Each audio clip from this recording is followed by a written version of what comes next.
বন্ধ হতে চলেছে ওলা, উবের, র্যাপিডোর মতো বাইক ট্যাক্সি পরিষেবা। কেন জানেন কি?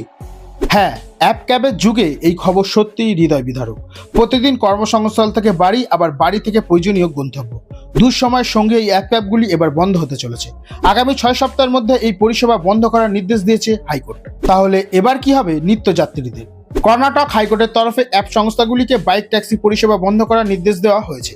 1988 সালে মোটর ভেহিকেলসের আইনের 3 নম্বর ধারা অনুযায়ী সরকারের তরফে প্রয়োজনীয় গাইডলাইন ছাড়া না হওয়া পর্যন্ত রাজ্যে বাইক ট্যাক্সি চালানো যাবে না বলে জানিয়ে দিয়েছে আদালত। অন্যথায় সরকারের তরফ থেকে কড়া পদক্ষেপ নেওয়া হতে পারে।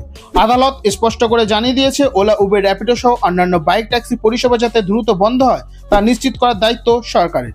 2021 সালের জুলাই মাস নাগাদ রাজ্য জুড়ে বাইক ট্যাক্সি পরিষেবা নিষিদ্ধ করার আদেশ জারি করেছিল কর্ণাটক সরকার। তবে পরবর্তীতে সেই আদেশ বিরোধিতা করে হাইকোর্টে পিটিশন দাখিল করে ওলা, উবের, র্যাপিডোর মতো সংস্থাগুলি। তবে দীর্ঘ সময় পেরিয়ে অবশেষে বাইক ট্যাক্সি পরিচালন সংস্থাগুলিকে বড় ধাক্কা দিল আদালত।